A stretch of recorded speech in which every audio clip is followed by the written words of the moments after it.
Takumi is a 40-year-old virgin office worker, living a completely uneventful life with zero passion left in him. One day, he suddenly finds himself floating above the clouds in front of a cold, beautiful girl who introduces herself as a goddess named Nolan. Nolan calmly tells him he's been summoned to another world, but she explains that he really shouldn't have ended up here at all.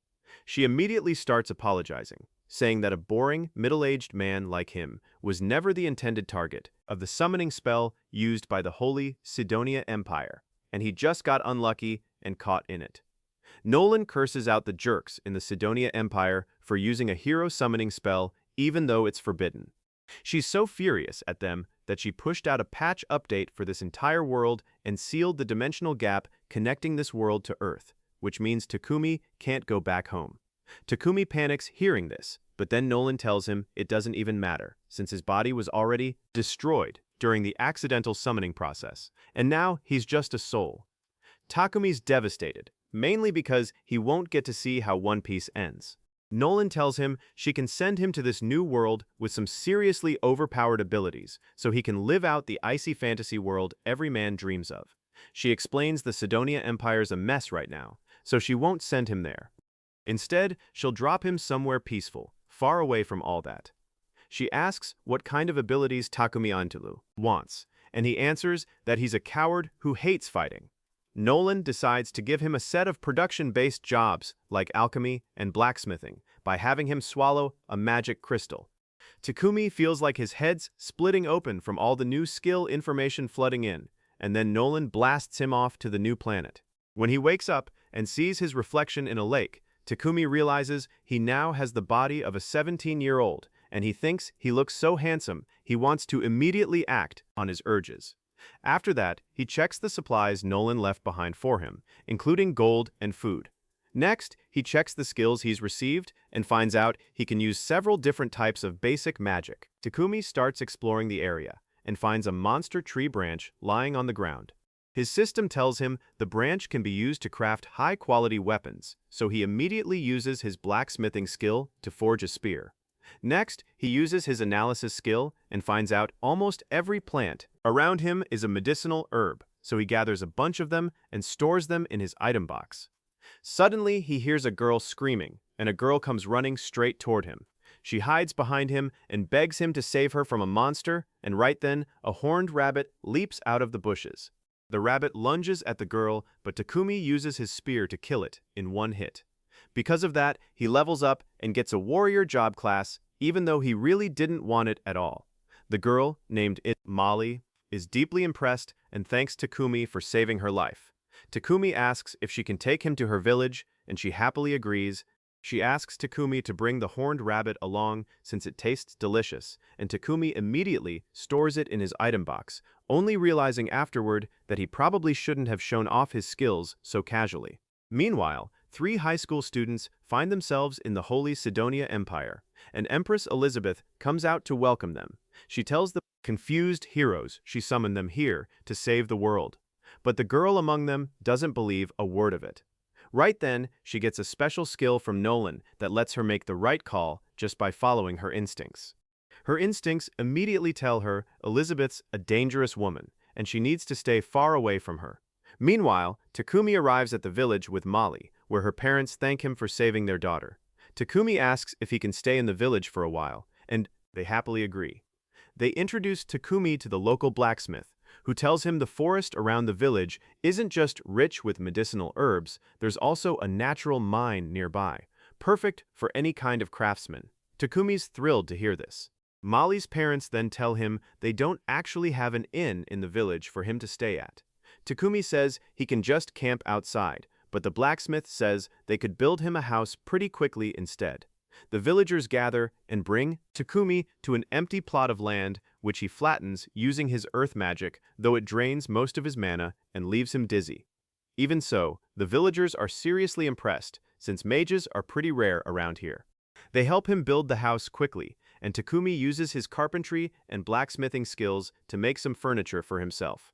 After that, he plays around with his status window and switches his job from warrior to alchemist. Once that's done, he moves on to the ores mined with the blacksmith's help.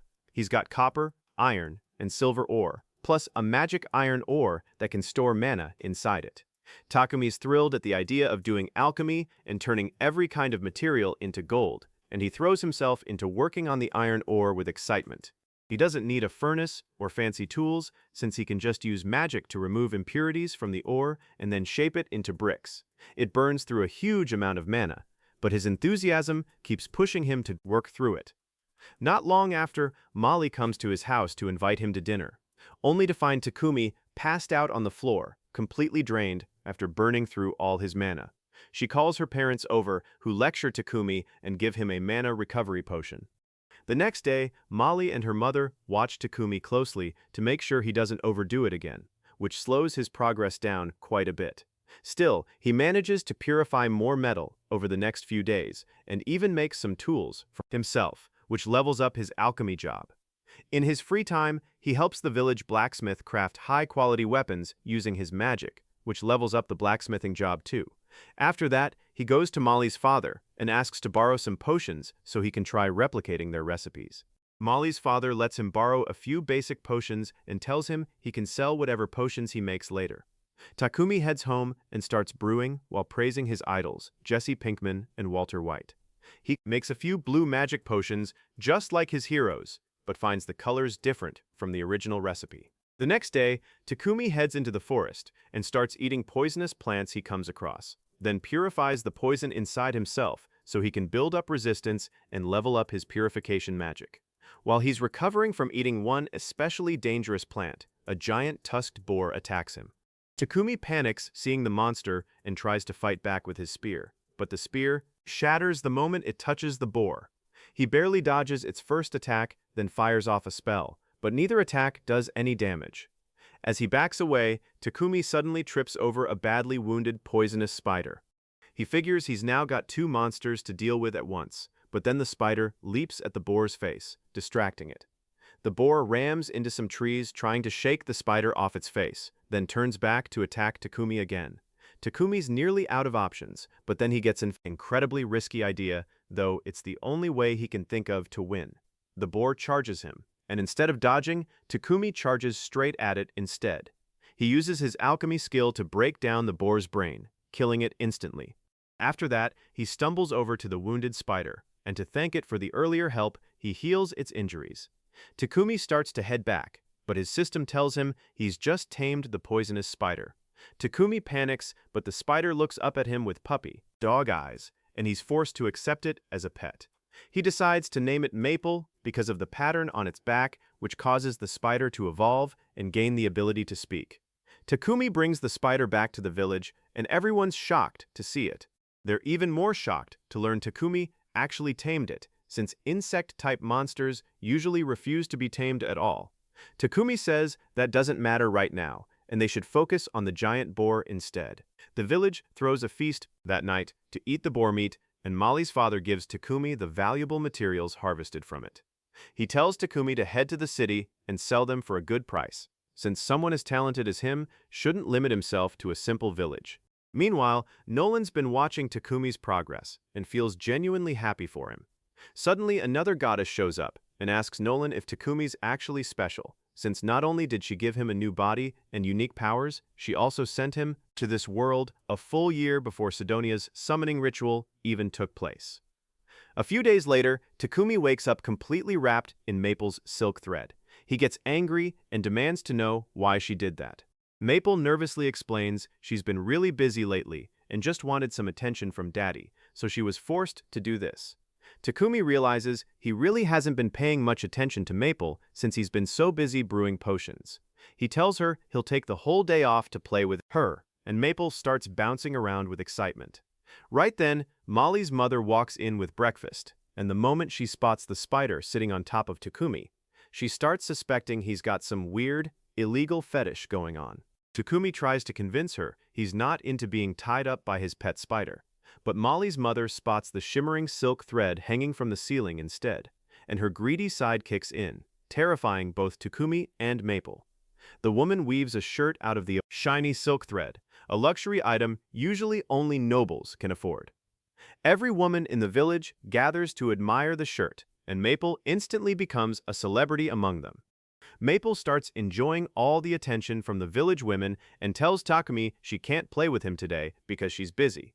Takumi decides to get to work and heads to the blacksmith, who's already prepared a light leather armor set for him. Right then, Molly's father shows up too and asks when Takumi's planning to move out.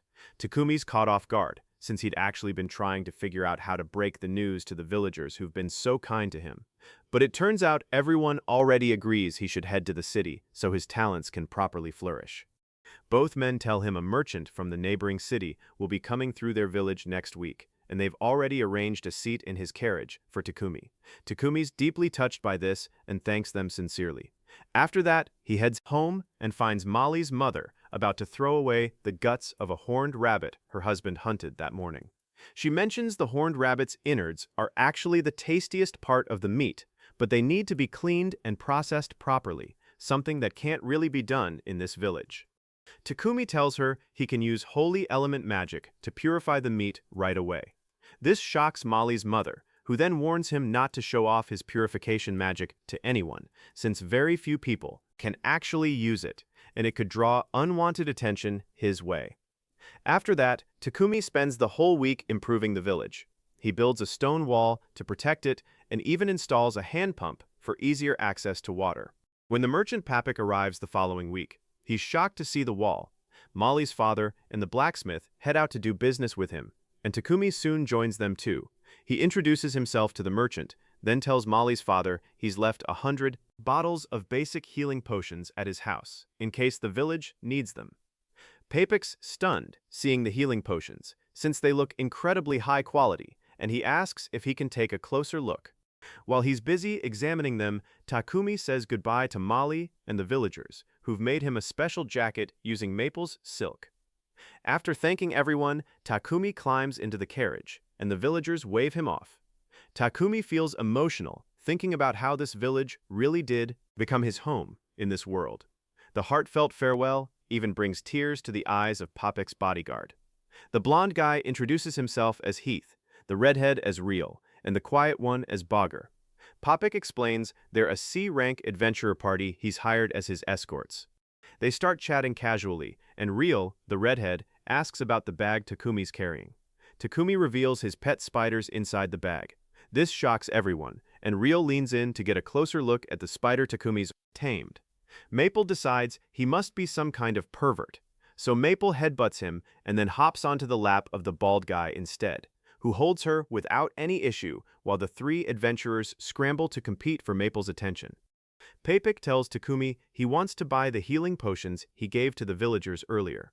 But before they can hash out the business details, Papik's forced to stop the carriage because there's a monster blocking the road ahead. Takumi looks outside and spots a group of goblins approaching. The adventurers jump into action immediately, ready to fight, while Papik's already terrified. The adventurers make quick work of the goblins, and the rest of the trip goes smoothly after that. 3 days later, they arrive at the city of Bolton, where Takumi decides to head to the Adventurers Guild first. He wants to register with the Alchemist Guild, but the receptionist tells him there's no such guild in this city. Takumi's disappointed, but decides to register as a regular adventurer and registers Maple as his pet. After that's done, he visits Papik's company to work out a deal for his potions. Papik offers a great price for the potions, and Takumi needs a full minute to do the math in his head before realizing he'd basically become a millionaire back in Japan just from this one deal. Papik tells him he'll make even more money for the same goods once he becomes well-known. Takumi starts thinking this all sounds too good to be true, and wonders if Papik's got some hidden agenda, since ideally the merchant should be trying to take advantage of a total newbie like him. Suddenly, Papik suggests Takumi buy a house with an attached workshop so he can run his business more easily. Takumi panics hearing this, since he doesn't feel like he has enough savings for that, but Papik says he could just rent one instead. Papik calls over his servant and tells him to show Takumi one of their better properties. The servant leads Takumi to a mansion with a connected workshop, and the rent's incredibly low too. Takumi still feels like this is too good to be true, but he accepts the offer anyway. The next day, he moves into the mansion, and the very first thing he does is create a toilet seat using magic, since he wasn't comfortable with any of the existing ones. This drains a ton of mana, and while he's drinking a mana potion to recover, he hears screaming coming from the hallway. Takumi rushes out to see what's happening, and finds, to his shock, that Maple's wrapped Papek up in a cocoon. Takumi panics and asks the spider why she did that, and Maple answers that people seem to enjoy it. Takumi tells her only the village kids actually enjoyed that, but it turns out Papek's feeling extremely comfortable inside the cocoon. Takumi frees him and then apologizes on Maple's behalf. Papek doesn't mind at all and asks to use the bathroom before getting into business. Takumi points him toward the bathroom, and when Papek sees the shiny ceramic toilet seat, he's stunned. Takumi explains the toilet seat's features, which let it purify waste instantly, and Papek asks if that means he can use purification magic. Takumi realizes he needs to keep this a secret and asks Papek to keep it quiet. Papek agrees, but then asks Takumi to make 100 similar toilet seats since it would be great for business. Takumi agrees, and then Papek tells him to find some help and suggests Takumi get a slave instead of a regular worker. Takumi's shocked to hear this, but Papek explains that if he has a slave, he can keep his holy magic hidden from the world. He says anyone who can use holy element magic gets snatched up by the church, which exploits them and profits off their healing magic, so they need to keep this power hidden. Takumi says he understands that, but he's against hiring a slave since he wants to maintain a high moral standard. However, Papek reassures him it's not a bad thing to do and takes him to a trustworthy slave trader. As they head inside to look for someone, Takumi decides to walk around the beautiful garden instead. Suddenly his eyes meet a beautiful elf girl, but she coldly tells him to go home, which leaves him confused. The elf repeats herself, telling him this isn't a place for kids like him, so he should go back to wherever he came from. Takumi then visits the goth slave trader, who runs her own slave business. After the introductions are done, Papek tells her that Takumi feels uncomfortable using slave contracts since it goes against his morals. The goth trader tells him he doesn't need to worry since in their country, slave rights are protected by law. She gives him a general rundown of slavery law, explaining that owners must respect their slaves' basic human rights and provide them with food, clothing, and shelter. Owners also aren't allowed to seriously harm their slaves, and forcing them to do anything not stated in the contract is also forbidden. Takumi finally realizes this is a lot better than what he'd originally imagined, and the goth madam starts explaining the different types of slaves. First, there are people who become slaves because of debts they can't pay off, and they have to be freed once they've worked long enough to pay it back. Criminals can become slaves to get a chance to turn their lives around, and even prisoners of war can be enslaved to get a place to live. Finally, there are also unfortunate people kidnapped by bandits and illegally forced into slavery. Papek speaks up on Takumi's behalf, saying he wants a war slave who can't be freed without their master's consent, since Takumi has some skills and talents that need to be kept hidden. The goth madam asks Takumi what his requirements are, and he answers that he wants someone to manage his house and also act as a bodyguard while he's out gathering materials and running guild quests. The goth madam tells him he'll need 2 slaves to cover all of that and calls over a girl named Maria who was kidnapped by bandits when she was young.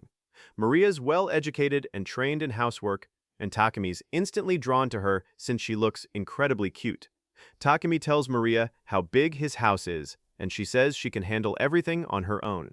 Takumi then asks why someone this pretty is still available, since there should be a line of men wanting her. Maria blushes at the compliment and tells Takumi she'll only be doing his housework and won't let him sneak into her room at night for any raw activities. Takumi feels awkward and tries to reassure her that he's an honorable man who'd never do anything inappropriate with her. The goth madam says they're ready to draw up the contract now, and with that, Maria becomes Takumi's slave.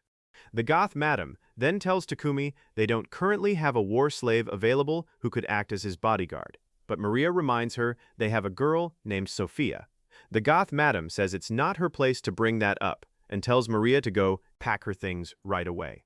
Overhearing this conversation makes Takumi curious about Sophia, and he pushes the goth madam to at least introduce him to the girl. The goth madam brings him over, and it turns out Sophia's the exact same elf girl Takumi had seen earlier. The goth madam explains Sophia was kidnapped 50 years ago during a war with the elves, and she's had no master ever since. She says Sophia's body is covered in scars from the war, and her magic's been sealed by some kind of curse, which makes her unsuitable as a warrior or bodyguard. Takumi asks the goth madam to let him speak with Sophia privately, and she leaves the two of them alone in the room. Sophia once again tells Takumi to go home, but Takumi holds her face and forces her to let him look at her status. Takumi finds she's actually incredibly powerful, but the damage to her body and the curse make her useless for now. Takumi figures that if he can heal her, Sophia would become a huge asset to him, and he immediately calls the goth madam back to tell her he'll be making a contract with the elf. Sophia reminds Takumi she's more useless than Sakura right now, but Takumi tells her he's the president of the I Can Fix Her club. Right after that, the contract paperwork's finished, and the goth madam casts the contract spell to bind both girls to Takumi.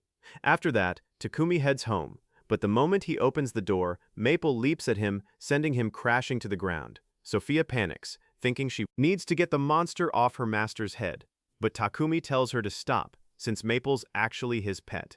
Both girls are confused, but they accept the fact that Takumi's simply a strange man. Takumi brings them inside and gives them each their own room, since his house has way too many empty rooms anyway. He tells them they're free to use the bathroom in the house whenever they want, and both girls rush there right after settling in. Once they're inside the bathroom, Maria says she never expected the goth madam to actually let Sophia go, since she was always so protective of her. Still, Takumi must have something special about him. Sophia, meanwhile, gets lost in thought about the contracts she'd seen earlier. Most of the information about Takumi was left blank, and she wonders just who exactly he really is. After that, they head to the dining room, where Takumi's already prepared dinner for everyone. Maria complains and gets upset, since cooking was supposed to be her job, and Takumi somehow tries to calm her down. Sophia's also worried, since Takumi's letting his slaves eat together with him, but Takumi tells her he's just naturally relaxed about that kind of thing. The next day, Takumi receives a package from Papik and then heads out to go shopping at the market. On the way, he spots a church and casually walks inside. There he finds a statue of Nolan and starts praying to her. He hears that the Sidonia Empire controls religion in this country too, and he wonders why Nolan hates them so much when they worship her too.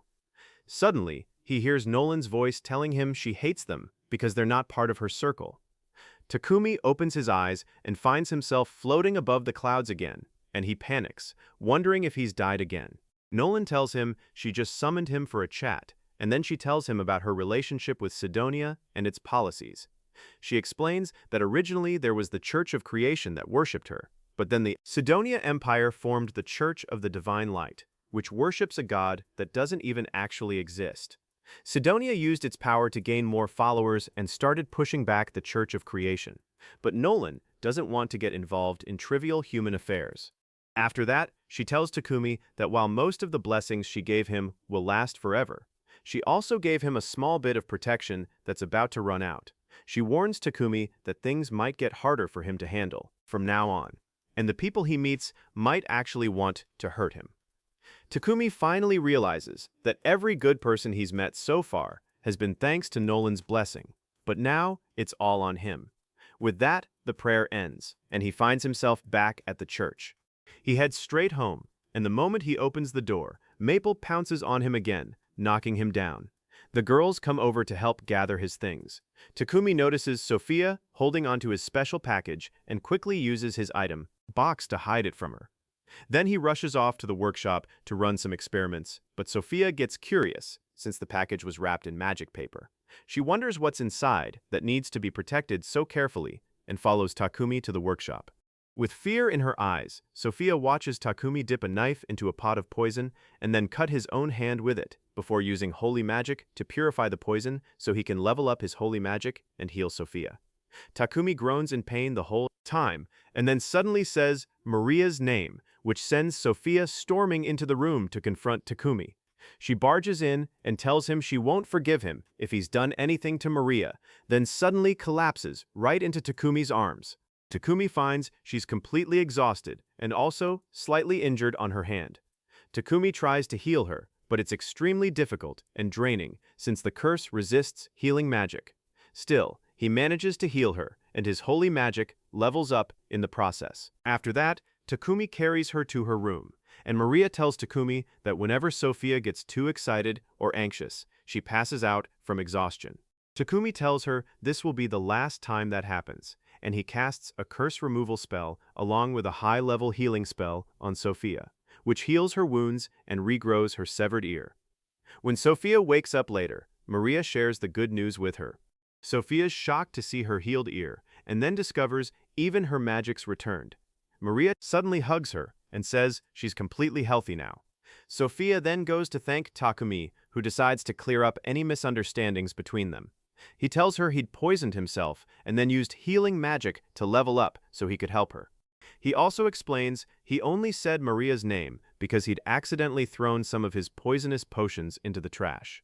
Sophia asks why he'd do something so dangerous, and Takumi reminds her that he's the president of the I Can Fix Her Club. Sophia's moved to tears by this, and she kneels before Takumi, swearing to serve him faithfully for the rest of her life.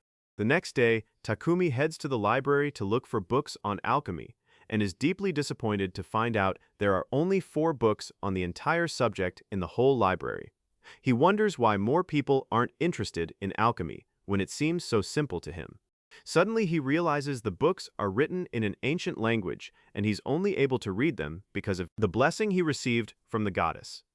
After that, he heads home and starts working on toilet seats for the merchant. Not long after, he finishes 100 toilet seats and decides to take a long break from mass production for a while. Maria asks what he plans to do next, and he says he wants to go on an adventure to explore the world. He says Sophia will act as his bodyguard, and Maria should stay home and take care of things for a while. But Maria wants to come along on the adventure too. Takumi feels anxious hearing her request, since he's not sure about bringing a non-fighter into unfamiliar territory, and he also needs someone to look after the house. Maria starts crying, saying that being left alone to watch the house without Takumi, Sophia, or even Maple would feel like being stuck in a bathroom in the middle of a scorching desert. Takumi wonders why this silly redhead has to come up with such a strange comparison, but he still doesn't feel confident about bringing her along. Maria steps closer and gives him an emotional, pleading look. Takumi feels his resolve starting to crack, but before making a final decision, he decides to check Maria's status. He holds Maria's face and looks at her status window, and finds out Maria's actually a genuine combat maid, with stats even better than his own. Takumi's shocked by this, and Maria asks again to be taken along. Sophia finally speaks up and asks Takumi to let Maria come, since she can teach her some combat skills along the way. After hearing that, Takumi finally accepts Maria's request. He then brings both girls to the workshop to make weapons and armor for them. He asks what kind of weapons they want, and Sophia immediately starts listing off different types of weapons for different situations. Maria says she's good with short swords and knives, but Sophia decides to teach her how to use a spear instead, since knives don't have enough reach. So while the girls train with their spears, Takumi keeps busy using his crafting skills to make various weapons for them. He even carves designs onto the weapons just for fun, then enchants them with magic to make them more durable. He looks at the knife he's made for Maria and starts imagining it strapped to her thick thigh, which makes this loser have a serious nosebleed. But he's not done yet. He realizes he needs the girls' actual body measurements to make their armor, but if he tries to measure them directly, he might die from blood loss. That's why he uses one of his abilities to create wooden mannequins that look exactly like Maria and Sophia. Luckily, Maple shows up right before he starts getting handsy with the mannequins. Takumi asks Maple for a bit of spider silk and starts designing the armor with the passion of a total shut-in. A few days later, he finishes the armor, which looks just like regular clothing, and the girls are impressed by how perfectly it fits their bodies. Sophia asks Takumi how he managed to get their measurements so precisely, and he quickly covers Maple's mouth before she can spill his dirty secret. Takumi asks them to check their weapons first, then hands them magic rings made of mithril that will help them cast spells faster. After that, the 3 of them head to the Adventurers Guild so Maria and Sophia can register as adventurers. Once that's done, Takumi registers all 3 of them as a single party. The receptionist tells him it's almost been a month, and he needs to complete his mandatory quest to keep his adventurer license active. Takumi says he's actually here for that exact reason. He heads to the quest board and is choosing an easy quest when suddenly a group of ugly, dim-looking men show up. They start telling the girls to join their party instead, claiming they can guide them far better than that skinny Takumi ever could. Takumi can't just let that slide, and even though he's terrified deep down, he confronts the human hippo head-on. Since he can't let anyone talk to his girls like that, he tells the hippo that judging by his size, his mother must have been so heavy, even Superman couldn't lift her. This makes the fat guy furious, and he swings at Takumi, but Takumi's already cast a spell, turning his body into metal. The hippo ends up breaking his own hand from the punch, and just as his goons are about to attack Takumi, the guild master arrives and shouts for them to stop. He sees the hippo's broken hand and asks Takumi if he's the one responsible, and Takumi tries to defend himself, but the guild master doesn't believe him. Fortunately, the receptionist steps in and explains what really happened to the bald man. The guild master, Barak, sends the group of thugs away and then calls Takumi's party into his office. He asks Takumi to explain what he actually did to the hippo. Takumi hesitates at first, but when the receptionist mentions she noticed a faint trace of mana, Takumi realizes he can't keep it a secret anymore. He explains he simply took a piece of charcoal, turned it into diamond, and coated his body with it right before getting hit. Barak now understands that Takumi's an alchemist. Then the receptionist points out that since he has such beautiful girls on his team, plenty of creeps are going to try and mess with him. She suggests Takumi get promoted to D rank right away so he can be safer, and asks him to complete a higher tier quest to earn that promotion. The guild master gives his approval, and Sophia and Maria agree with the plan, so Takumi decides to take on the quest first. The first quest is to eliminate a group of goblins, and thanks to Maple's help, Takumi's party finds them quickly. Sophia rushes ahead and kills 2 of them, while the remaining 2 charge at Takumi and Maria. Maple ties them up with her silk thread, and Takumi and Maria finish them off easily. After that, they hunt down more goblins and kobolds to complete the mission, and Takumi starts getting worried since they're spotting way too many goblins. Sophia says there's definitely a goblin general nearby with a massive goblin army following him. Normally, it takes at least 5 D-rank teams to defeat one of these generals, but Sophia's confident the 3 of them are strong enough to handle it alone. Takumi doesn't even want to risk something like that, but the girls are itching for a fight. Suddenly Maple tells him she feels like she's about to evolve soon, so Takumi quickly creates a pocket dimension using space-time magic to give her a place to rest. With that, the 3 of them head toward the goblin fortress, and Sophia predicts there are about 300 goblins inside. Takumi starts having serious doubts hearing that number, and asks Sophia if they really need to do this, but Sophia isn't even paying attention to him. She says she's already confirmed using wind magic that there are no hostages inside, so they can just blast the goblins with magic. They charge up their spells and unleash them on the unsuspecting goblins, wiping out a huge number of them at once. Not long after, the goblin general comes out to fight and immediately attacks Takumi. Takumi blocks the attack with his spear and then uses fire magic to roast it medium rare in an instant. After that, Takumi and the girls head back to the guild, completely exhausted from the goblin fight. And when the receptionist sees the huge pile of mana stones and other resources they've collected, she nearly faints. She asks Takumi to come to the guildmaster's office, and even though Takumi's completely worn out, he still heads over to Barak's office, where the man's fuming, since it normally takes several D-rank teams to kill a single goblin general. Yet Takumi's party did it all by themselves. Suddenly, the pocket dimension opens right in front of his bald head, and a hand shoves him backward. Maple steps out of the pocket dimension after evolving into a half-human, half-spider hybrid, and cheerfully introduces herself to everyone. The guild master doesn't even know what to say at this point and tells Takumi to just head straight home. A few days later, Maria comes to Takumi's workshop and shyly asks for some scrap fabric, since she needs to make underwear for herself and Sophia. Takumi says he can't make anything decent from just scrap fabric, and Maria shows him a sketch of her design. Takumi thinks the design's way too simple, so he draws up a modern lingerie set, complete with ribbons, and Maria's thrilled seeing it and asks him to make a matching set for her. Right then, Maple emerges from the pocket dimension and tells Takumi that Papik has arrived. When Takumi goes to meet Papik, he finds the merchant passed out after seeing Maple's evolved form. Papik then tells Takumi that Marquis Godwin, who governs the city, wants to meet with him about the self-purifying toilets, and Takumi has no choice but to head to the castle right away. Even though Takumi's initially nervous about meeting a noble, he ends up feeling that Godwin's a sincere and capable administrator, one who's willing to bow his head to anyone who can help make his city a better place. Godwin thanks Takumi for the self-purifying toilets and for defeating the Goblin General, but then warns him to be more careful going forward, since if the Holy Sidonia Empire ever hears about him, they'll definitely come after him. Takumi's mentally exhausted by the time he gets home. But when Maple hands him some soft fabric and he remembers he's supposed to be making underwear for Maria and Sophia, he suddenly gets his energy back. He works non-stop for 3 days and nights straight to finish a set for both of them and ends up completely drained by the end. After that, he asks the girls to try them on, but then hesitates, worried they might think he's being weird for suggesting it.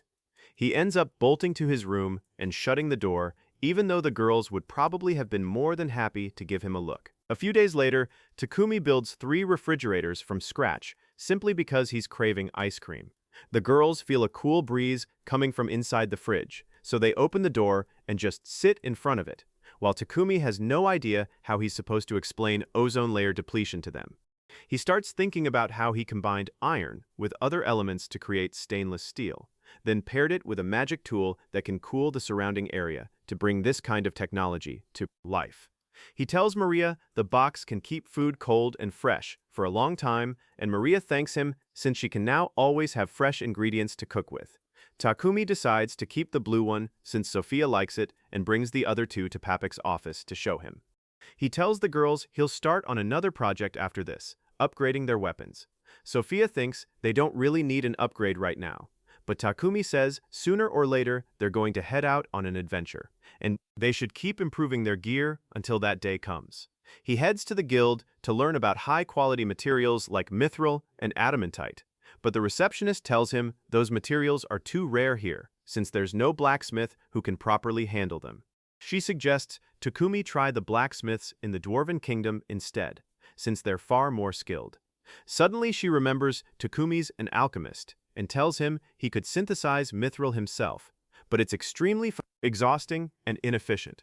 The fastest way to get it is by mining it in the northwest, but only people affiliated with the Blacksmith Guild are allowed into that area. The receptionist also finds a loophole and tells Takumi that if he accepts a quest to defeat monsters inside the mine, he can gather mithril and adamantite while hunting at the same time. Takumi likes the idea, and right then, the guildmaster suddenly appears behind him, saying he's got good news. The guildmaster tells him the city's running low on trat wood, which can be obtained by defeating tree monsters called trats, and they're found along the road leading to the mine. Takumi feels uneasy since the guildmaster's standing way too close to him, but he accepts the request to hunt trats along the way to the mine. The guildmaster also tells him a blacksmith's requested a bodyguard from the guild for a trip to the mine, and he wants Takumi to take that job too. Takumi realizes he's suddenly getting way too many jobs at once, but the guildmaster promises to promote him and his girls once they successfully complete the mission. Takumi accepts the quest and then asks how long it takes to reach the mine. The receptionist says a normal trip on regular horses takes a week, and about 4 days on monster horses, but unfortunately, they don't have any monster horses available right now. Right then, the red-haired adventurer, Riel, who Takumi met back when he was leaving the village, shows up and mentions that his party's currently using a monster horse. Takumi and Riel chat for a bit, and Riel tells the guildmaster they'd hunted down a buffalo on the way, so he came back to deliver it before it spoils. He'll head back to his friends tomorrow, and Takumi invites him to stay the night at his place. Riel happily agrees, and then he tags along with Takumi to go meet Papik, who's completely stunned seeing the refrigerator. Papik learns Takumi's heading to the mine for mithril and decides to lend him a carriage pulled by a monster horse, but in exchange, he wants to buy some ore from him. Takumi happily accepts the offer, and then Papik asks him to make more refrigerators. After that, Takumi checks with several blacksmiths to see if any of them can supply him with mithril, but he can't find anyone who can help, and it's already dark by the time he heads home. Suddenly, Ryo spots someone hostile looking approaching them and decides to run with Takumi instead of fighting. But the hooded attacker kicks him to the ground and then reveals herself as Sophia, who thought Ryo was kidnapping her master. She nearly hits Ryo, but Takumi stops her, and then they apologize to Ryo for the misunderstanding. Ryo says it's fine, but now he's got plenty of questions. They quickly arrive home, and Ryo's completely stunned seeing Maple's evolved form, feeling jealous that Takumi lives with 3 beautiful girls while he's still single. Takumi then tells the girls about the quest he took from the guild, and they agree they should take on the mission.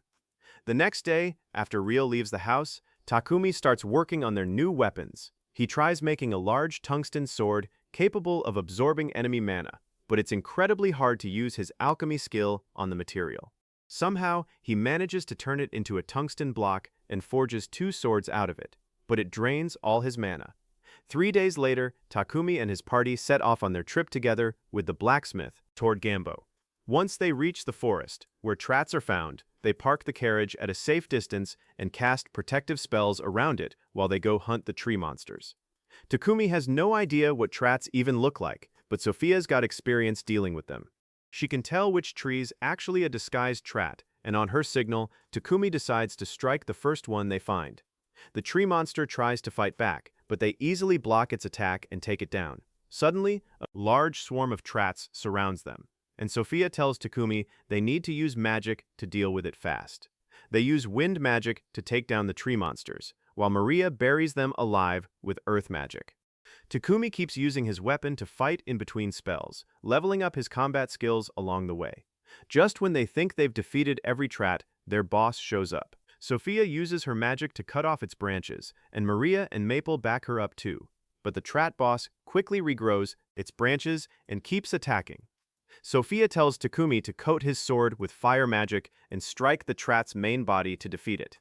And he does it right away. He wraps his sword in flames and stabs the monster, killing it. The monster drops 2 fruits when it dies, and Sophia says those are rare items called miracle apples. The next day, they arrive at the mining town of Horus, and the blacksmith gives them a quest to defeat iron moles that eat the ore in the mine. Not long after, they head into the mine, and thanks to Takumi's insane luck, he quickly finds mithril and adamantite ore. Suddenly, the ground starts shaking, and Maple senses several monsters closing in fast. Everyone braces for a fight, but Takumi comes up with an idea to end things quickly. The moment the iron mole bursts out of the ground, he creates a blinding flash of light with magic that stuns and blinds it. Sophia easily kills the mole right after that, and Takumi explains that since moles live in darkness all the time, they're not used to bright light. The girls are disappointed the fight ended so fast, especially Maria, who wanted to show off her skills. Either way, they manage to mine a huge amount of ore without any trouble, and they head straight back to their home city. Takumi heads to Gambo's workshop to learn the basics of handling mithril and adamantite. He spends the next few days like he's prepping for the final round of Forged in Fire, and eventually manages to combine various materials with the ore to create mithril alloys with different elemental attributes. He uses them to modify their armor, making it lighter and more durable while also boosting their attack power. He tells the girls their armor will boost their magic attacks, while his own armor will let him run like lightning. He decides to give a demo, but he can't control his speed and ends up humiliating himself by face-planting into a wall. He tells the girls to forget what they just saw, and then moves on to the weapons he's made, giving Sophia a wind spear and Maria a fire spear, and both of them are thrilled to receive them. Sophia tells Takumi that her main job is to protect him, and she'd gladly sacrifice her life for it. She says she wants a sturdy shield to do her job properly, and Takumi says he'll make her one, but asks her to value her own life a bit more. He forges a shield for her, but he's completely drained by the time it's done, and Sophia thinks Takumi's carrying way too much on his shoulders since he's the only one who can handle all the technical work around here. She hopes Takumi can get an assistant who can help him with the technical side of things so he can finally relax a little. A few days later, Papik visits Takumi to tell him the Holy Sidonia Empire's taken notice of the magic toilets with purification magic he recently made. They've sent an envoy to the king to discuss the matter and are demanding the king hand over the patent for the magic toilets, since holy magic's a gift from their god and shouldn't be used by anyone else. They're also demanding Takumi hand over the person who invented the toilet, since it's an insult to use holy magic to clean up human waste. But the king tells them to just make their own purification spell, using the gift their god supposedly gave them, and refuses to meet their demands, even when the envoy threatens to pull every priest of the Church of the Divine Light back to Sidonia. Takumi's shocked hearing this, and asks Papik if being this stubborn is really the right move, and the merchant tells him not to worry about anything, since they have religious freedom in this country. He explains there are two main religions in this region, and in their country, most people follow the Church of Creation, which worships the goddess Nolan. The priests of the Church of Creation are more than capable of healing their people, and they don't even charge as much as the priests from Sidonia. Takumi thinks this whole situation sounds way more serious and troublesome than he'd like, so he plans to stay as far away from it as possible. But Papik nervously tells him that won't really be possible thanks to their city lord. He'd sent samples of Takumi's magic toilet and refrigerator to the king, and now the king wants to meet him. Takumi's stunned, but Papik begs him to come meet the king. In the end, he gives in and accepts the invitation, then tells the girls about it. That night, he lets them know they'll need to leave for the capital within a week, and there's a lot to get done before then. First, he wants to make new cloaks for the girls using dark element magic stones so they can hide their presence and move around more freely. After that, Sophia and Maria head to the market to shop for groceries, while Takumi goes to the church to meet with the goddess Nolan.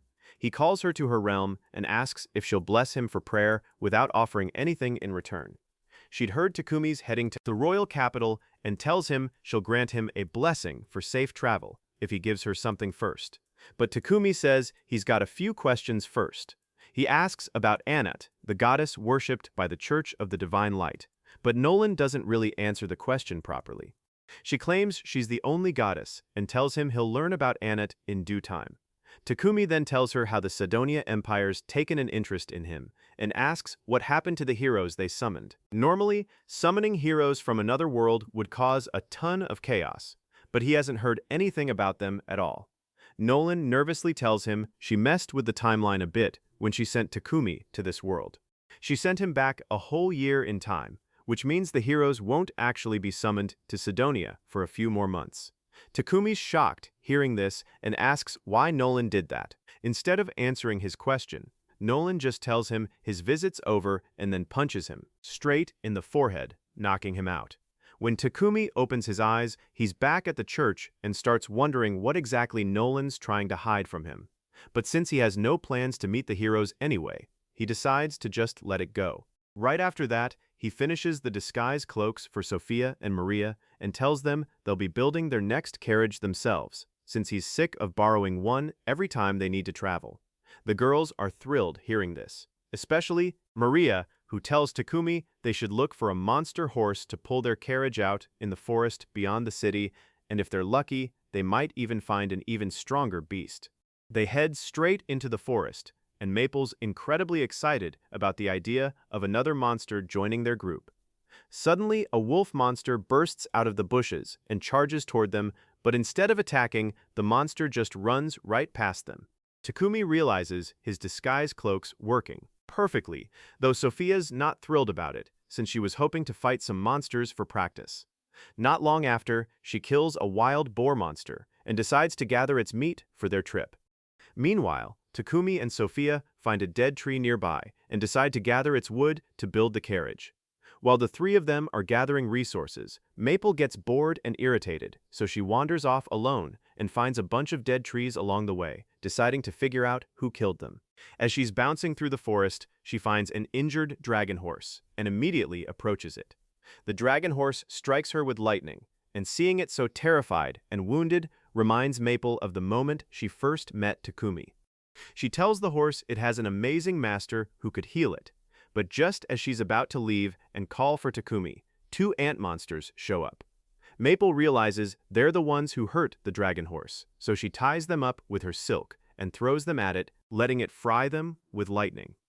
Suddenly, an entire colony of ant monsters shows up, and Maple builds a barrier out of her silk thread to protect herself and the horse. The ant monsters start tearing through the barrier, and Maple tries reaching Takumi through telepathy.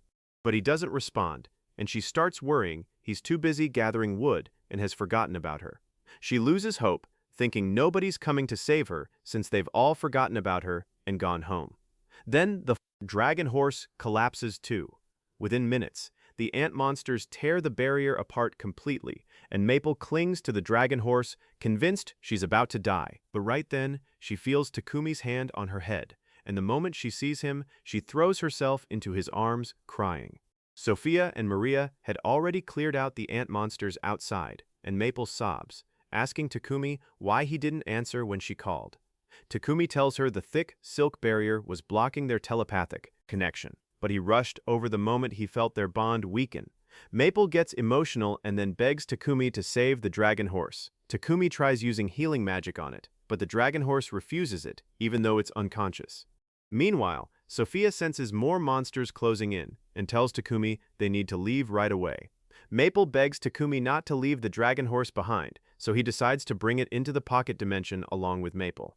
Sophia warns him that's extremely risky, since putting an untamed monster into the pocket dimension will put massive strain on his body. But Takumi tells her he's fine, though he starts trembling mid-sentence and says he'll be okay if he just drinks some mana potions. But before he can do that, he loses consciousness. The girls carry him home, but even after half a day passes, he still hasn't woken up. Sophia says that even though Takumi's unconscious, he's still keeping the dragon horse inside his pocket dimension, and that's only adding more stress to his body. She says the only way to fix this is if Maple opens the pocket dimension from her side to reach him. Sophia kisses Takumi's hand and follows the flow of his mana to reach Maple. She asks about the dragon horse and learns it's still terrified. Maple's worried it'll react violently if they suddenly pull it out somewhere unfamiliar. So Sophia suggests Maple build a barrier just like she did in the forest, since that would block the dragon horse's view and help keep it calm. Maple likes the idea and says she'll bring the horse out to the garden. After that, Maria decides to take care of other things around the house while Sophia stays with Takumi. He wakes up the next morning and finds Sophia asleep while still holding his hand. He feels emotional seeing her there, while Maria just watches them from outside the room and starts shipping them. After that, Takumi heads to the barrier where Maple's been taking care of the dragon horse. Maple tells the horse that her master can heal it, but it needs to cooperate. Takumi quickly manages to calm the dragon horse down and then uses a powerful healing spell to heal all its wounds, and the leftover energy burns away the silk barrier. Everyone's thrilled seeing this, and then Maple asks Takumi to give the horse a name. He names her Chamelia, and Maple hugs her new friend, welcoming her into the family. A few days later, Takumi decides to visit his blacksmith friend since he wants to make horseshoes for Chamelia, and there's still some work to finish on the carriage. Sophia's worried Takumi's been working too hard lately, since he just took on orders for refrigerators and potions from the merchant Papek. She tells him to rest, since he hasn't fully recovered from the whole Chamelia incident, but Takumi reassures her he'll be fine. Takumi decides to visit the Adventurers Guild and finds a young boy making a fuss about a monster. Takumi asks the receptionist about it, and she shows him a rough sketch of a monster many people claim to have seen around the city. Takumi doesn't believe the reports are accurate, and since no damage has been reported so far, the guild hasn't taken any action. She then asks about Takumi's business and learns he's here to register a new pet. The receptionist promises she won't be surprised by whatever monster Takumi brings in. Takumi opens the pocket dimension, and Chamelia peeks out with Maple riding on her back.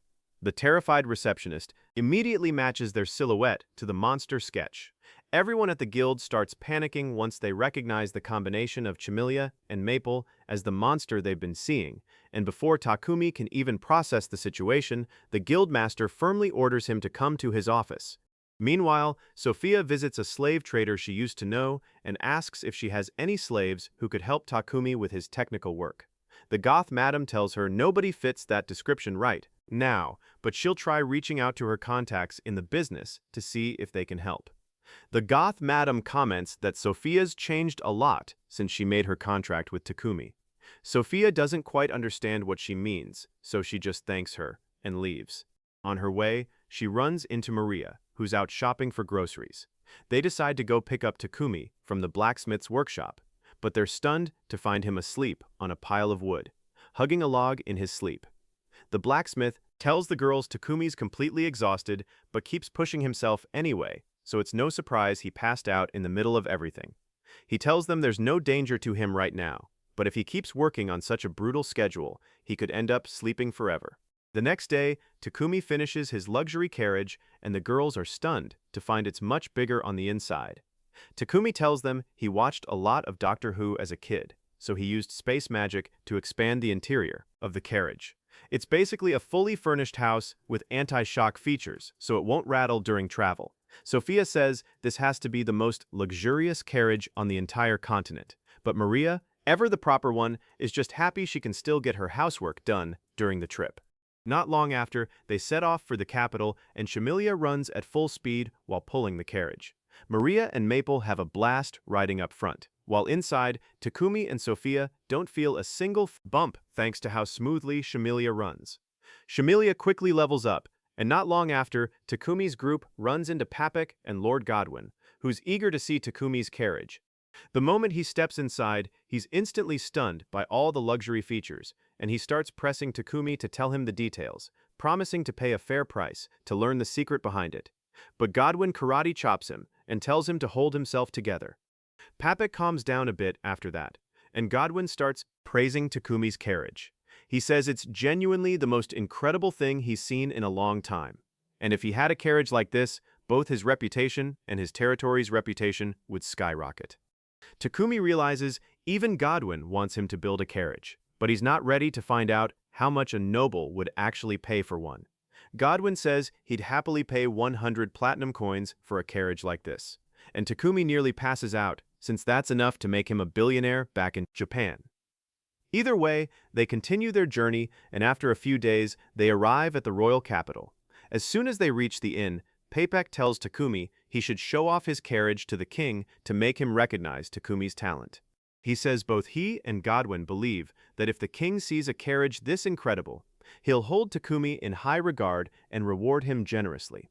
Since their meeting with the king is set for 5 days from now, Papek believes it'll be tough to build a carriage like that in such a short time. He suggests Takumi start working once he's back home, but Takumi says he can finish it in 5 days, since that would be more convenient for everyone. He does need materials and a workspace, though, and Papek's more than happy to arrange it for him. That same day, Takumi tells the girls about Papek's idea and lets them know he's arranged a workspace for him at a large slave company owned by a man named Burton. Sophia's heard the name before from the goth madam and tells Takumi that Burton's company is fairly reliable and well-known. Takumi doesn't really care about that and starts looking for blueprints for the carriage, but Sophia tells him he needs an assistant who can help him with production since he's working way too hard. Takumi insists he's fine, but Sophia tells him to take better care of himself since nothing's more valuable than his health. She says he should consult with Burton's company to find a slave who can help him with his work, and Takumi decides to do it. The next day, Takumi meets with the slave trader Burton and tells him he's looking for someone who can help him with alchemy-related work. The man says he's got just the right person for that. Meanwhile, Sophia and Maria wait outside the building and realize Maple's gone missing.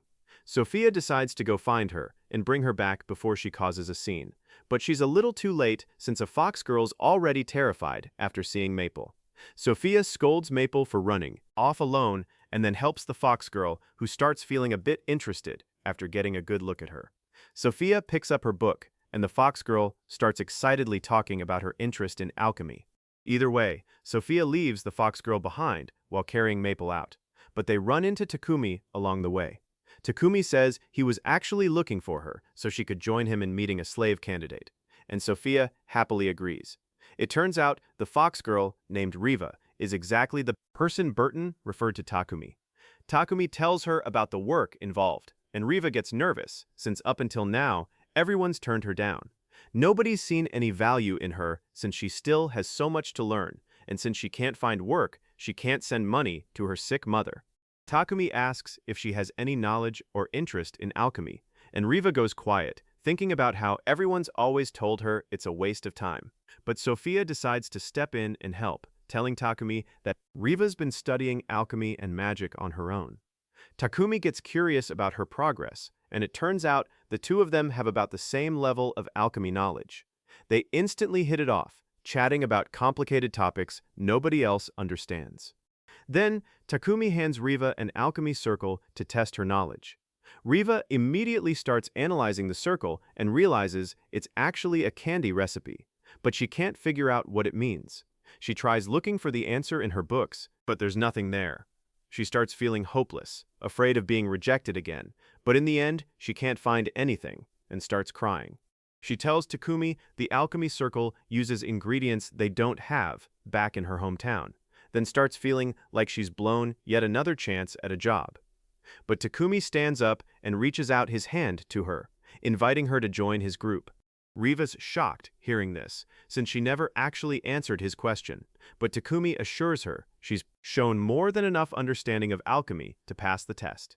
With that, the slave trader casts the contract spell to transfer Riva's ownership to Takumi, who tells her she'll get a daily wage along with raises based on her skill. Riva asks that all her pay be sent straight to her village, since it's an extremely poor place. Takumi's surprised hearing this, and Riva explains she sold herself into slavery to earn money for her family, but that arrangement won't last forever, and she wants to keep helping her mother and little brother.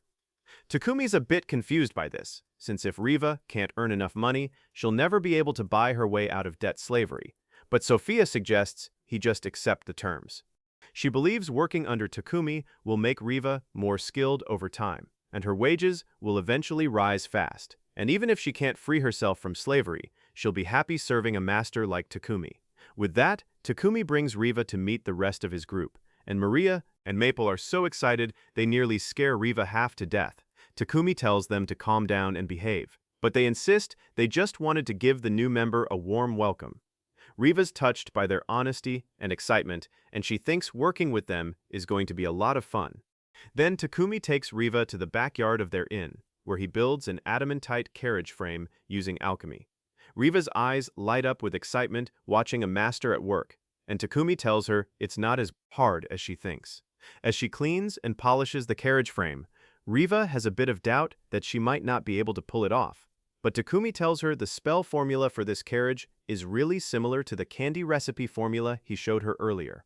Besides, he believes the passion and enthusiasm Riva has for alchemy is her best quality, which is exactly why he's confident she'll pick everything up fast. A few days later, Takumi finishes building the carriage with Riva's help, and while he's inspecting it before handing it over to the king, an old man walks up and asks if it's his carriage. Takumi tells him it's the carriage he plans to gift to the king, and adds that he built it himself.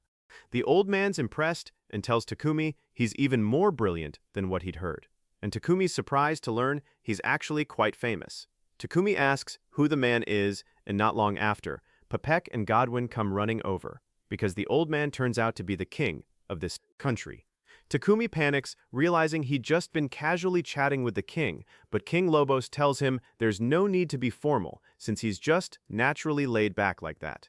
Papek and Godwin drop to their knees in front of the king too, but the king tells them this is an unofficial meeting so they can relax. He says the official meetings bore him, so he came here to meet the genius alchemist in person. The king thanks Takumi for the smart toilet that solved the sanitation problems in the royal capital and says he'd love to throw a big party in his honor, but that would draw unwanted attention from their neighbors. Takumi understands and thanks King Lobos for protecting him from the Sidonia Empire all this time. After that, Takumi hands over the carriage to the king, receives his reward, and heads back home. Meanwhile, the king tells his assistant to make sure nobody finds out he met with Takumi today. His assistant says he'll take care of it, but once they start exporting the unique magic devices Takumi's been making, he's going to become far more famous than he ever wanted to be. A few days later, Takumi returns home and officially buys it from Papek instead of just renting it. With that settled, he decides to discuss his slaves' wages, but Maria and Sophia don't want to accept any money since all their needs are already taken care of, and Takumi just gives them a little allowance from time to time. He doesn't like this since it makes him feel like some greedy capitalist underpaying his workers, and he tells them to think about their future, especially once their contracts end.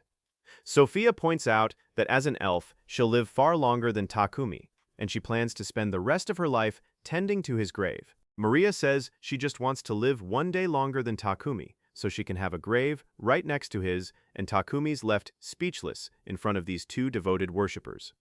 The next day, Riva tells Takumi she also wants to register as an adventurer so she can level up and become more useful to him. Takumi thinks that's a great idea, registers her right away, and the receptionist even arranges to send money to Riva's home from her wages every month. Takumi's then asked to pick a name for his adventuring party, since they're now one of the strongest teams in their guild. Takumi says he actually never wanted to be an adventurer in the first place, and he's not really cut out for it. Unfortunately, the guild master overhears him and decides to train Takumi without even asking for permission first. The training just involves hurling hard balls at Takumi left and right with zero mercy, and Riva can only watch in horror as her boss gets pummeled. The guild master keeps demanding Takumi think of a party name throughout this whole training session, and every time Takumi comes up with an embarrassing name like Diddy Party, he gets launched into the air. By the time Takumi gets home, he's completely covered in bruises and exhausted. He asks the girls to suggest a party name so he can avoid the guild master's torture sessions. The next day, Maria and Riva give him ideas that Takumi worries will just get him hit even more, while Sophia's absolutely furious at the guild master for wearing Takumi out like that. She decides to teach the guild master a lesson, but Takumi asks her to stop, since it's just training, and he's actually picking up some useful skills from it. Sophia eventually calms down after hearing that, but Takumi realizes this problem is far from over. The next day, Takumi gives Riva a magic ring to activate spells faster and a magic staff to boost her power. He also gives Maple a set of Wolverine claws so she has a weapon too. After that, the guildmaster visits Takumi to continue his training, and every time Takumi comes up with a bad party name, he immediately gets slammed into the ground. Takumi worries that if this keeps up, Sophia's going to snap and end the old man's career. But, surprisingly, she instead turns on Takumi. She tells him to stop being a coward and try harder to defend himself against the guild master's attacks. After that, they head to the guild, where the receptionist hands them an escort mission, and Takumi's not really confident he can pull it off. But his girls are super excited to take on the mission since it'll get them promoted, and Takumi decides to accept it. Not long after, they set off on the escort mission, acting as bodyguards for a senior executive at Papex Company. The executive tells Takumi they'll be selling purification devices in a distant city famous for its dairy products. Takumi's shocked to hear they actually have dairy products in this world, when suddenly his girls warn him they've spotted monsters up ahead.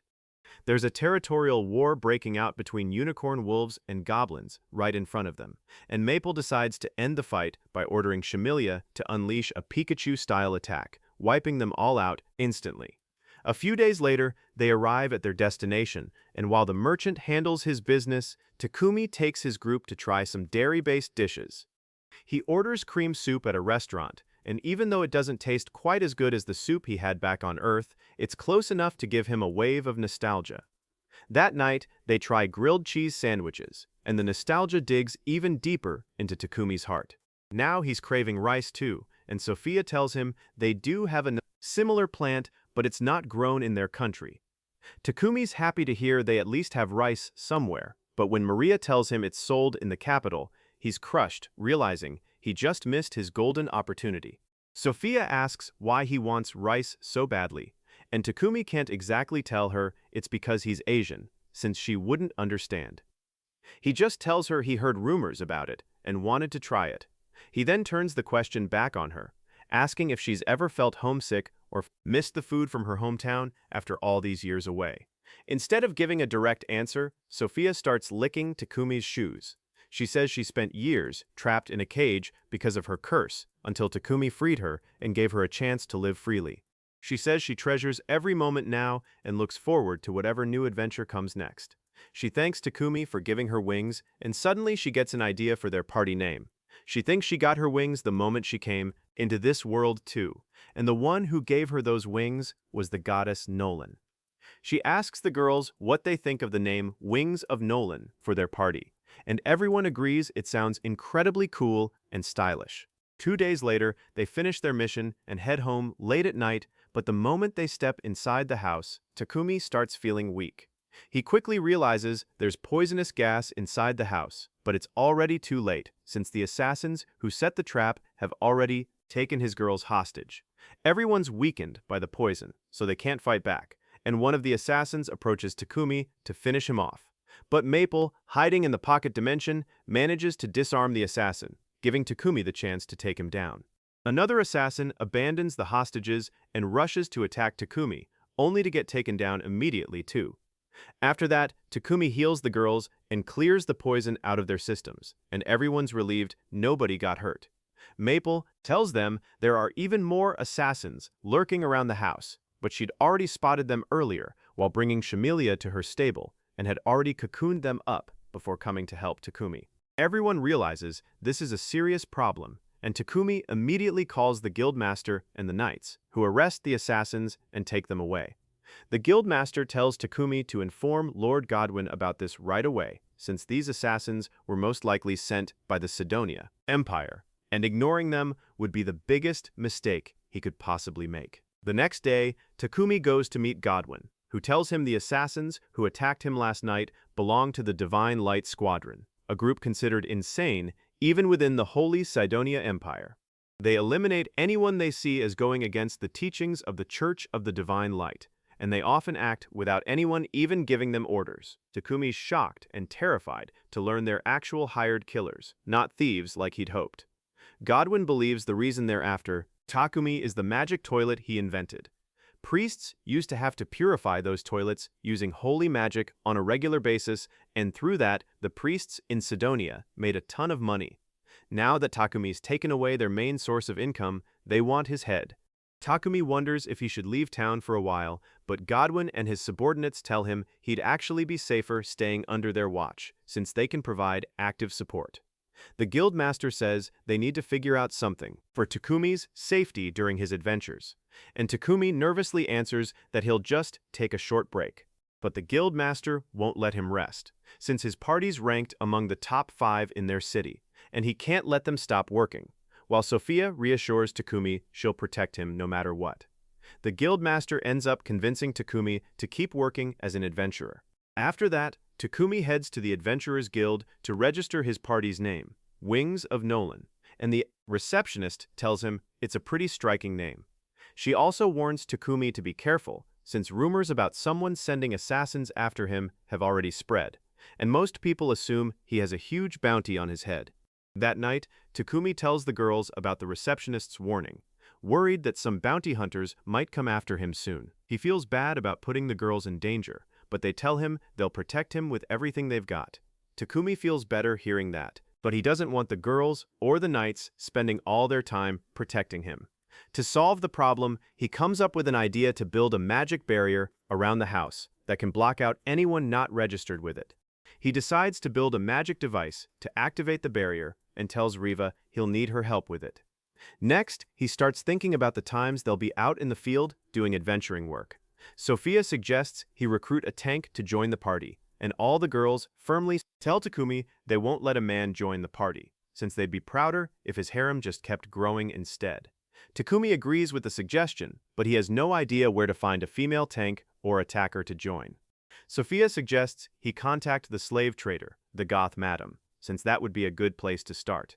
After that, the girls go to sleep while Takumi works on the magic circle for his security device. The next morning, as Takumi's about to start work with Riva's help, Sophia approaches him since she wants to help too. Takumi asks her to work with Riva on carving the alchemy circle onto a metal plate, and then he starts sprinkling pixie dust over it. Around then, they spot Maple riding Shamilia, attacking giant silk dummies pretending to be enemy golems. Riva mentions that golems also fall under alchemy, and Takumi says he already knows that, but a golem's core is so complex he hasn't tried making one yet. Riva says a golem could make the perfect tank for their party, and even though Takumi agrees with her, he admits he simply doesn't have the skill to build one yet. He continues working on the barrier device, and the moment he connects it, his mana manipulation skill hits max level, and evolves into a spell control skill. Takumi realizes that if he can level up his spell control skill, he'll actually be able to build a golem. Meanwhile, the Emperor of Sidonia learns the Divine Light Squadron's been captured, and they didn't even get the chance to kill themselves before being caught. He realizes the situation's getting more complicated by the day, and his daughter, Elizabeth, tells him they need to stop trying to get rid of one guy when they have a much bigger plan in motion. The court sorcerer tells them they've already drawn up the ancient magic circle needed to summon the heroes, but they'll need a few months to gather enough magical power to actually call them. Meanwhile, Takumi tries building a golem core using alchemy, but he still isn't skilled enough for it. Maple asks if he could just tame a golem instead, and he finds that idea pretty appealing. He immediately goes to Sophia to ask where they could find a golem, and Sophia tells him about wild stone golems found in ancient ruins and iron golems found in dungeons. Takumi's shocked to learn there's actually a dungeon nearby, and he tells Sophia they should try to get an iron golem if they're going to get one at all. Sophia thinks it would be extremely reckless to enter a dungeon without a tank or attacker, but Takumi takes the risk and leads his party toward the dungeon. Before they can even reach the dungeon, they run into a wild, giant stone golem, and Sophia tells Takumi they'll need to destroy the golem's control core if they want to defeat it. Takumi doesn't want to destroy the core, since that's exactly what he needs. Suddenly the golem notices them and turns around, and Takumi and Sophia duck as they watch its eyes light up. Sophia suggests they not risk fighting this golem, since it could be dangerous, but Takumi says if they manage to capture it, it'll become a powerful tank for the party. He immediately jumps down to face the golem, and the girls have no choice but to follow him. The golem starts walking toward Takumi while the girls surround it, but then Takumi suddenly feels some kind of connection with the golem. He tells the girls to hold their fire while he approaches it, and after studying it carefully for a while, he realizes the golem was programmed to protect ruins connected to the goddess Nolan, and now it's reacting to her blessing on Takumi. Takumi tries using his taming ability on the golem, and shockingly, he manages to do it without any trouble. Everyone's stunned by this, but Maple's absolutely thrilled since she's got a new junior. She asks Takumi to give it a name, and he decides to name the golem Titan, a golem that's 23,000 years old. The golem tries to communicate with them, but nobody can understand its language.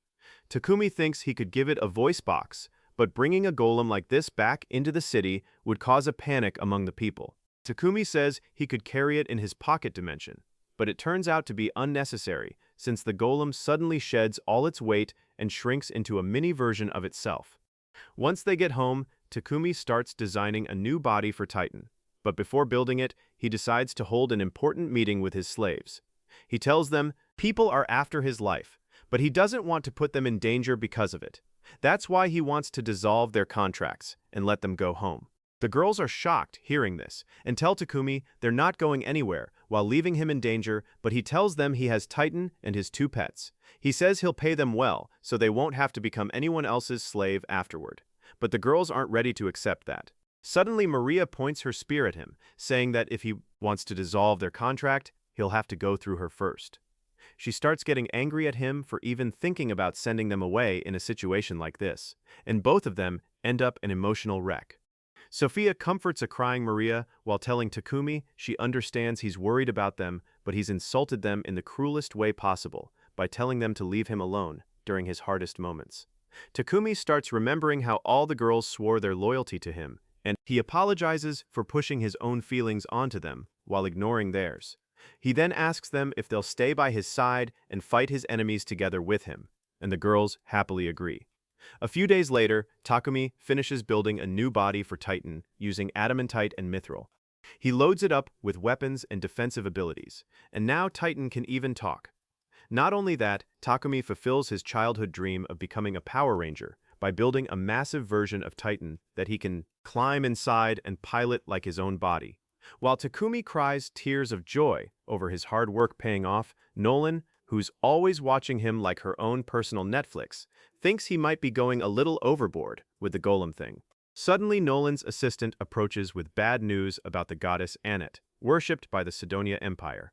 There was never actually a goddess named Anet, but thanks to the intense devotion of the Church of the Divine Light, she's slowly starting to manifest in the world and turn into an evil spirit. Nolan always suspected something like this would happen, and she knows it'll lead to a massive war on Earth that's definitely going to be started by Sidonia and its heroes.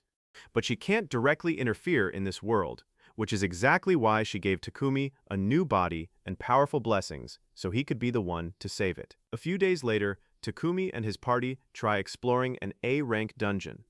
Even though the monsters inside are stronger, thanks to Titan the Golem, they can withstand the floor boss's attacks and take it down quickly, pushing through the dungeon at a rapid pace.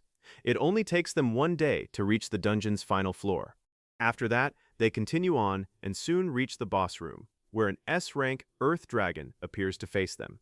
Takumi starts realizing he's not fully prepared to fight an S-rank monster and should have brought Mega Titan along. Suddenly, the Earth Dragon attacks them with its tail, scattering everyone. Takumi orders Maple and Titan to stop the dragon using its tail, so they pin it down and then slam it into the ground with spiderwebs. Sophia stabs the dragon's tail to make sure it can't move, and using this opening, Takumi, Maria, and Riva attack the dragon with their magic. Takumi then orders Titan to fire a laser beam attack at the dragon, dealing massive damage to it. Sophia tells Takumi the dragon's ribs are now exposed, and that's the weak point of just about every monster. She quickly calls Chimilia over to ram into the dragon, knocking it off balance. Takumi blesses his sword with lightning magic and hurls it straight into the dragon's mouth, electrifying it from the inside and killing it. Everyone heads home after clearing the dungeon, and Takumi's soon summoned by the city lord, Godwin.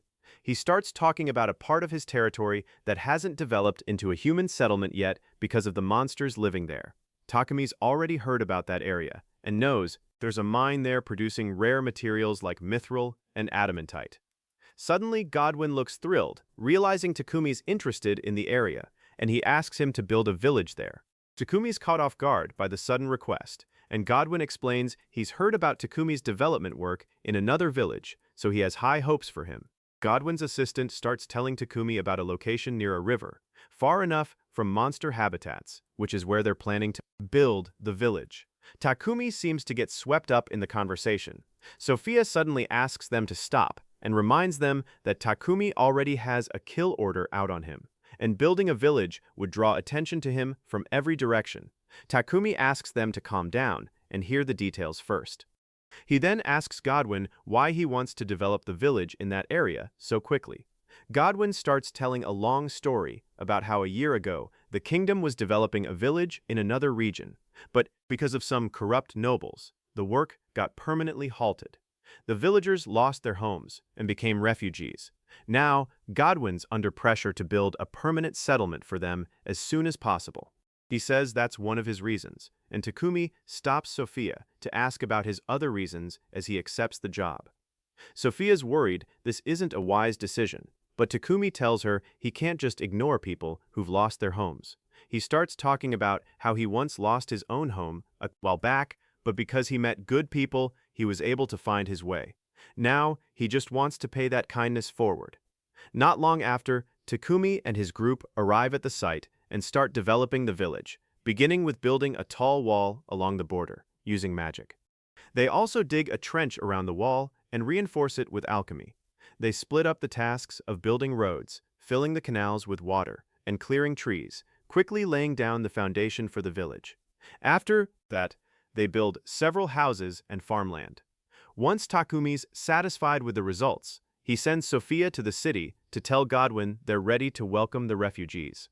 Godwin's genuinely stunned to learn Takumi built an entire village in just 10 days, and he immediately sends the refugees to settle there. The refugees had only heard the village was in an area full of monsters, and they're afraid the government's just sending them there to get rid of them. They've already had bad experiences with corrupt nobles, and assume whoever's in charge of this program is just more of the same garbage. But when they arrive at a village that's almost as big as a city, complete with a castle right in the middle, they're completely stunned. The knight captain leading the group asks Takumi, "What have you done to this place?" And Takumi explains he's built homes for everyone, a castle for the government office, and even prepared farmland for agriculture. The knight can't believe he pulled all this off in 10 days, while Takumi just laughs it off like it's no big deal. Meanwhile, people start picking out their new homes, and a rabbit girl named Manny just watches them from a distance. Sophia approaches her for some light conversation and learns her husband died back in her previous village, so now she's alone. Sophia realizes managing farmland by herself would be extremely hard for her, so she offers her a different job taking care of Takumi's household instead. She quickly sets up an interview with Takumi and Maria, who tells Manny her job would be looking after the house, while everyone else stays busy working. Even though the pay and conditions are great, Manny hasn't trusted nobles ever since her husband died because of one of them. She refuses to work for Takumi, saying she doesn't trust him. Even though Maria tries to explain she's got him wrong, Takumi respects her decision. He tells her to come find him if she ever changes her mind.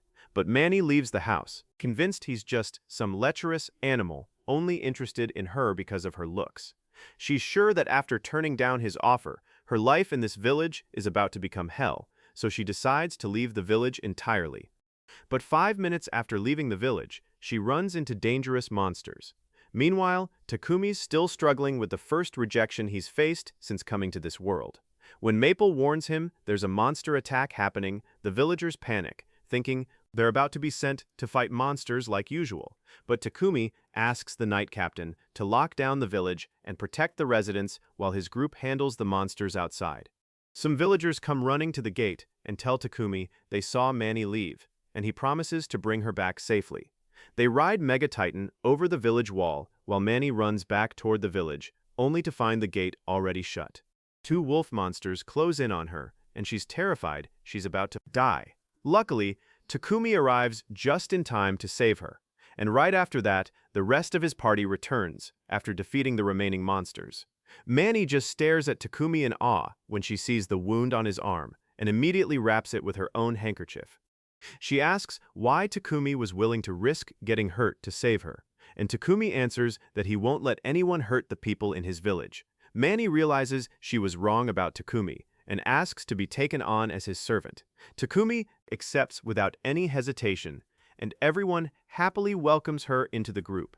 News of a fortified town suddenly appearing in the middle of the forest quickly reaches other nations, and when the Emperor of Sidonia hears about it, he becomes furious, assuming the Kingdom of Bolton built the town to challenge them.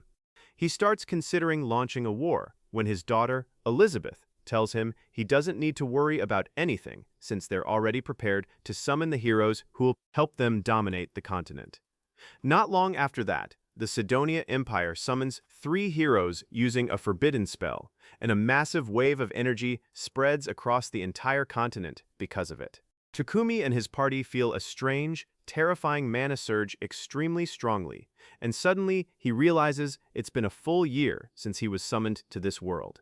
He remembers Nolan telling him she'd sent him back a year in time, which means the heroes have finally been summoned to this world. 3 months pass quickly, and the summoned heroes have grown strong enough to become A-rank adventurers after training under the Sidonia Empire.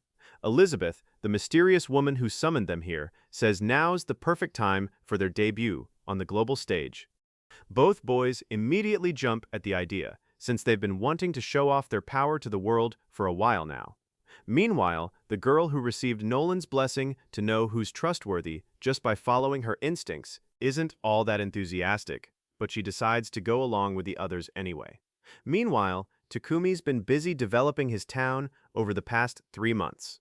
By now, his town's well connected to nearby cities, with merchants and craftsmen coming in to open shops and train the locals.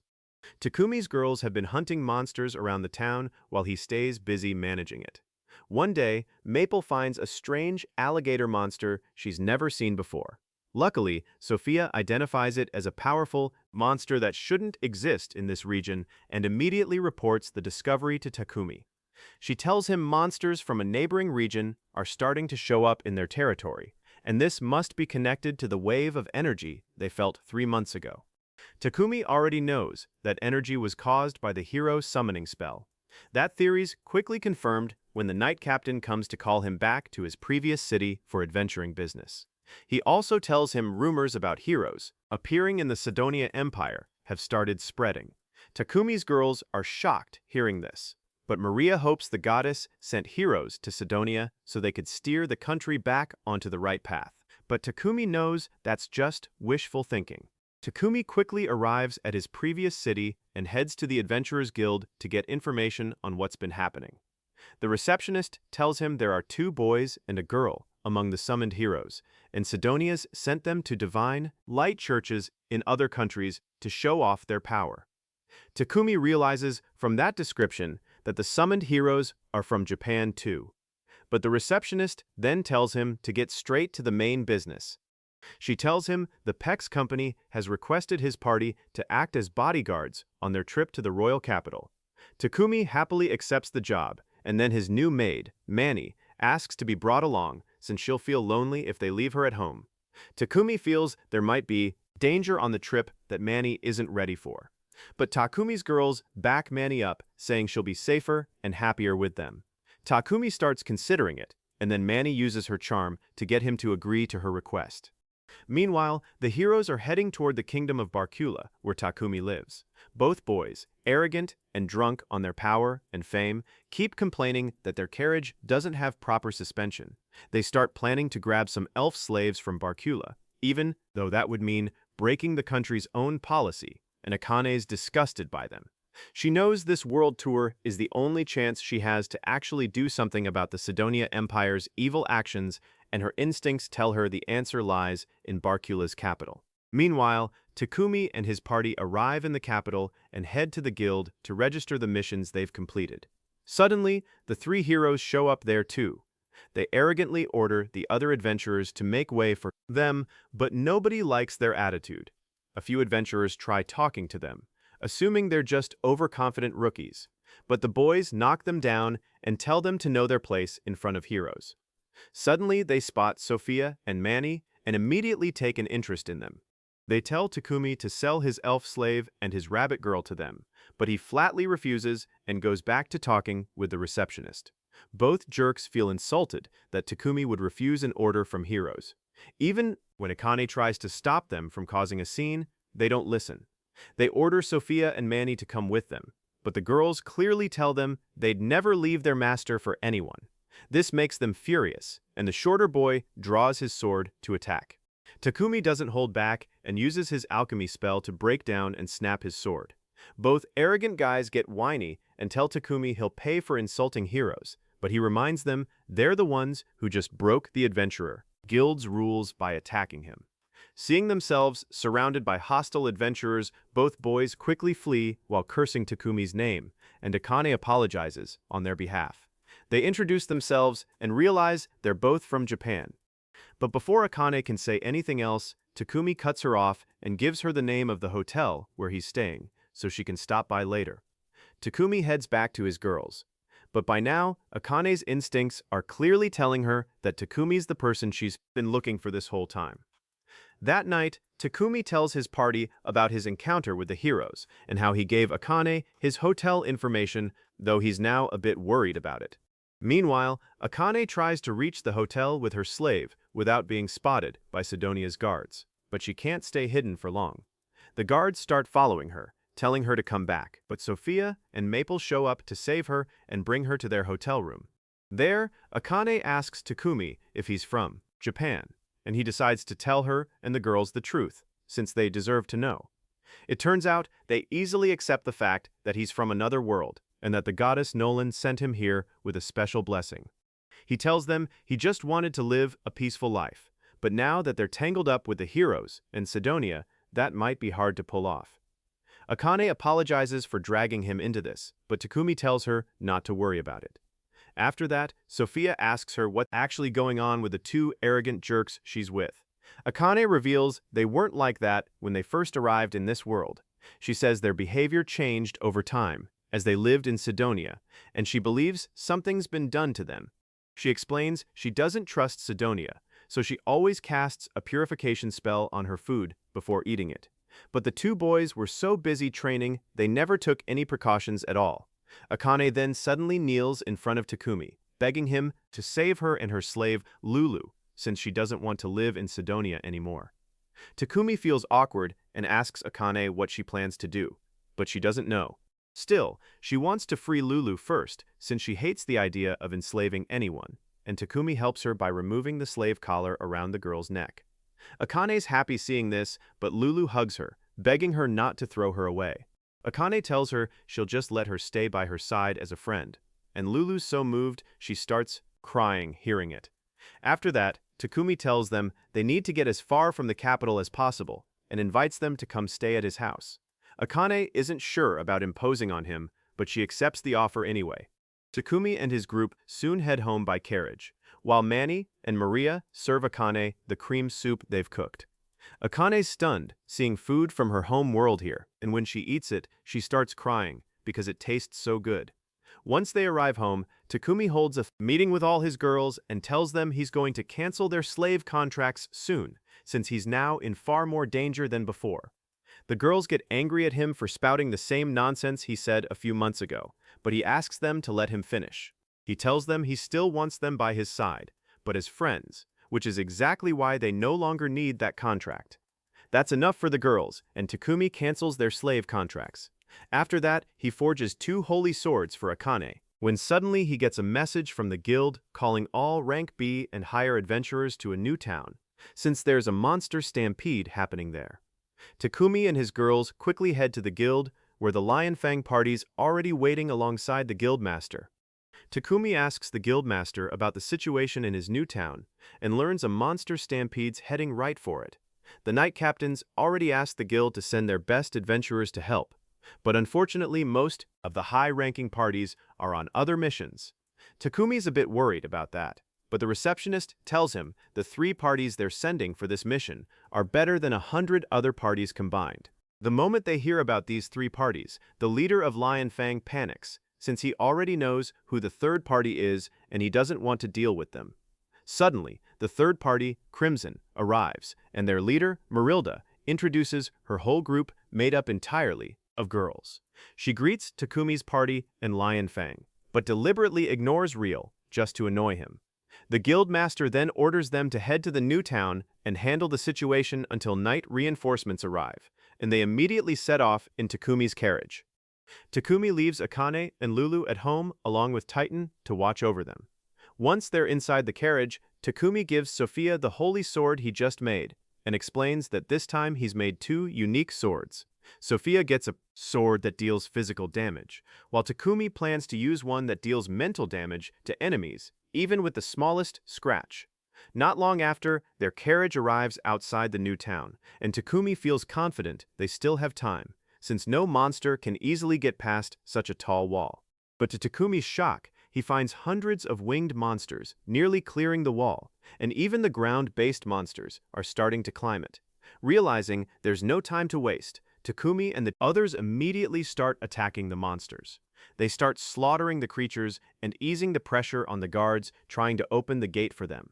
Once they manage to get inside the town, the 3 parties split up to handle the monsters within the walls. Takumi and his girls fight until morning to wipe out every monster on their side, and finally the villagers can come out of their homes. They thank Takumi for saving them, and he assigns Riva and Manny to heal them while he takes the rest to support the other parties. Takumi quickly reaches the other side of the town and finds adventurers keeping watch over the forest from the wall. They point out the monsters are retreating back into the forest all at once, which is pretty suspicious since monsters aren't usually smart enough to pull off coordinated movements like that. They tell Takumi that during the night, the monsters were also acting intelligently, attacking while they rested and fleeing when they sensed they were losing. Takumi thinks there must be someone leading them, but the other adventurers also find that hard to believe. He then proposes a theory that the energy wave from the hero summoning might have caused some monsters to mutate or evolve, which sounds a lot more believable to everyone. Meanwhile, the Emperor of Sidonia learns about the monster stampede targeting the kingdom of Barcula's new town. The Emperor thinks this is a great opportunity to weaken their enemy nation, and his daughter, Elizabeth, suggests they also attack Barcula's allies so they can't send help in time. The Emperor likes the idea and gives her permission to send the heroes to attack the neighboring nation. Back in the town, while everyone's healing the wounded, Sophia stays on watch for monsters.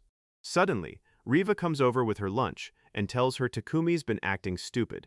He's given away every potion they have to the wounded, and if this fight drags on much longer, they won't have anything left for themselves. Sophia goes to talk some sense into him, but he tells her he'll just avoid getting hurt. Sophia's not impressed by that, but she knows Takumi cares more about others than himself. That's exactly why she decides she's willing to risk her own life to protect him. Not long after, Takumi's discussing a plan to keep the villagers safe when Maple tells him the monsters have come back. Everyone heads out to fight them, and Takumi explains their plan, hitting the monsters with magic first before closing in for melee combat. They start by hitting the monster army with a powerful wide-range spell, then move in for close combat. They easily push the monsters back, but suddenly the monsters start retreating again. Everyone's confused, but then they spot a dragon-like monster eating the other monsters and growing bigger and bigger. A two-headed dragon leaps out of the forest to attack them, and Takumi realizes this must be the boss that's been making them act like an organized army. The monster targets Sophia first. Takumi saves her from getting crushed by the dragon, but Sophia decides to draw its attention away from Takumi by continuing to attack it. The furious dragon chases after her, and its fire breath manages to knock her down.